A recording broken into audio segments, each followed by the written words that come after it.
In this video, we'll show you how to easily transfer files between two computers using file transfer, copy and paste, and drag and drop. First, go to Settings, and then Security, and make sure that Allow Clipboard Sharing and Allow File Sharing are enabled. These options ensure better control over security and privacy, helping prevent any accidental data transfer. Once these options are enabled, you can connect to the remote computer. Let's start with the file transfer function. Go to the menu on the left and click on the file transfer icon. Select the file you want to transfer, choose the destination, and then click the arrow to start the transfer. Once the transfer is complete, you'll see Completed in the progress bar.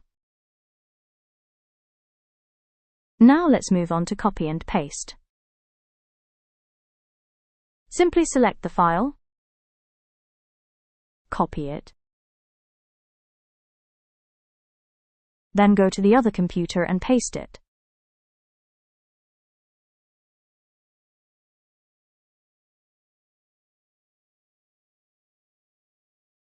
Finally, let's move on to drag and drop.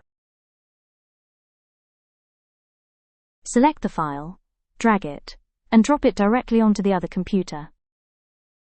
The file will then appear on the other computer once the transfer is completed.